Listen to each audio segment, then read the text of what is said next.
అదే RTV app వార్తల్ని క్షణాల్లో చదివే అవకాశం ఉంటుంది. ఒక న్యూస్ పేపర్, ఒక టెలివిజన్ ఛానల్ మీ చేతుల్లో ఎప్పుడూ ఉంటాయి. అధ్యక్ష, మన పెద్ద పార్క్లో వ్యాయామ పరికరాలు చెడిపోయినాయి అధ్యక్ష. అక్కడికి వచ్చినటువంటి వాకింగ్ చేసినటువంటి మన ఎన్నూరు ప్రజలకు వాళ్ళందరికీ ఇబ్బందిగా ఉంది అధ్యక్ష. కొంచెం వాటిపై దృష్టి పెట్టి అది రిపేర్ చేయించవలసిందిగా కమిషనర్ గారు కోరుతున్నారు అధ్యక్ష మీ ద్వారా.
మన మున్సిపల్ నుండి 34 కౌన్సిలర్లు సంబంధించినటువంటి వారు ఏ వార్డులో సమస్యలు ఉన్నాయని చెప్పి ఏ రోజైనా పోయి సమస్యలను పరిష్కరించాలని చెప్పి కనీసం ప్రజలతో మీరు వార్డు ప్రజలతో ఏమైనా మీరు మమైక్యమయ్యారా? వార్డు ప్రజలను కలిసారా? వార్డు సమస్యలపైన దృష్టి తీసుకొస్తే మీరు ఏమైనా అక్కడ పరిష్కరించారా? వీటిని వదిలేస్తారు. వీటిని వదిలేసి ఎక్కడ కూడా వార్డులో తిరగడం లేదు. ప్రధానంగా శివారు ప్రాంతం రాఘవేంద్ర నగర్ లో 5 రోజులకోసారి నీళ్లు వస్తున్నాయి. కనీసం పైప్ లైన్ లేదు, డ్రైనేజ్ లేదు, సీసీ రోడ్డు లేదు, వీధి లైట్లు, విద్యుత్ స్తంభాలు లేక ఇవాళ అడవిగా తలపిస్తుంది. అదేవిధంగా ఎన్టీఆర్ కాలనీ శివన్ నగర్ లో కనీసం తాగడానికి నీళ్లు లేక, తిరగడానికి రోడ్లు లేక ఇవాళ పూర్తిగా ఇబ్బంది పడతారు. మైనార్టీ కాలం సంబంధించిన దాదాపు 20 ఏళ్ళు కావస్తున్నప్పటికి కూడా కనీసం ఒక రోడ్డు వేసి మొత్తం కూడా చేతులు దులుపుకున్నారు. అక్కడ డ్రైనేజీల్లో, రోడ్లలో ఏంలో వర్షాకాలం వస్తే మొత్తం కూడా మోకాళ్ళతో మొత్తం గుంతలు పడి ఇవాళ ప్రజలు ఇబ్బంది పడుతున్నారు. ఈ అంశాలపైన మీరు కౌన్సిల్లో చర్చించండి అంటే మీరు చర్చించుకోకున్నట్టు నన్ను చూసావు, మమ్మల్ని రెచ్చగొట్టావు, మా ప్రభుత్వంలో వచ్చింది మీరు చేసింది కాదు, మా డబ్బులు అని చెప్పి అంతా గల్లి ఆటాడుతున్నటువంటి పరిస్థితి ఇవాళ మున్సిపల్ కౌన్సిల్లో నెలకొంది. ఇది కాదు, ఈ పక్క మరో పక్క ఏంటంటే కౌన్సిల్ సమావేశాన్ని యథావిధిగా శాంతి భద్రంగా నడిపించాల్సినటువంటి మున్సిపల్ చైర్మన్ గారు చిన్న సమస్య అయితే బెల్ కొడతారు, లేచిపోతున్నారు. అంటే ఇది ఏమన్నా చిన్న పిల్లని ఆట అనుకుంటున్నారు, లేకపోతే స్కూల్లో బెల్ కొడితే పాస్ బెల్ పోవడానికి కౌన్సిల్. ఈ కౌన్సిల్ మీద ప్రజలు మొత్తం కూడా 34 వార్డుల ప్రజలు దీనిపైన దృష్టి పెడుతుంటారు, ప్రజలు గమనిస్తుంటారు, ప్రజలు చూస్తుంటారు.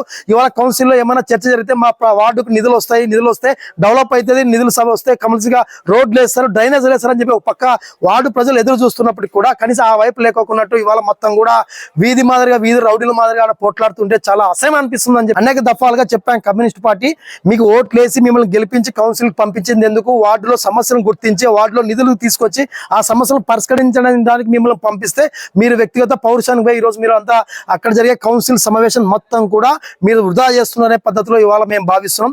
ఒకటే విజ్ఞప్తి చేస్తున్నాం, టీడీపీ కౌన్సిలర్లకైనా వైసీపీ కౌన్సిలర్లకైనా మీ వార్డులో ఉన్నటువంటి సమస్యలపైన మీరు చర్చ పెట్టండి, మీ వార్డులో సమస్యలు పరిష్కరించాలని చెప్పి నిధులు వెచ్చించండి అని చెప్పి చర్చ పెట్టి ఆ వైపున పొట్టడండే కానీ ఇవాళ పట్టింపులు పౌరుషాలకు పోయి తొడలు కొట్టుకునే వరకు మీరు పోతున్నారంటే ఏంది పరిస్థితి? ఎంత దిగజారిపోతుంది మున్సిపాలిటీ కౌన్సిల్ సమావేశం అని చెప్పి బాధ అనిపిస్తుంది. అదే సందర్భంలో మన దురదృష్టకర విషయం ఏంటంటే మున్సిపల్ సంబంధించినటువంటి కౌన్సిల్ సమావేశంలో పోలీస్ అధికారులు వచ్చే తప్ప మున్సిపల్ కౌన్సిల్ నడపలేనటువంటి దౌర్భాగ్య స్థితిలో మున్సిపల్ చైర్మన్ గారు ఉన్నారు, వైస్ చైర్మన్ గారు ఉన్నారు. అంటే ఎంత దౌర్భాగ్య పరిస్థితి మున్సిపాలిటీకి పట్టిందని చెప్పి వాళ్ళ ఎమ్మెల్యే మున్సిపాలిటీకి పట్టిందని చెప్పి మేము భావిస్తున్నాం. ఇది కరెక్ట్ కాదు.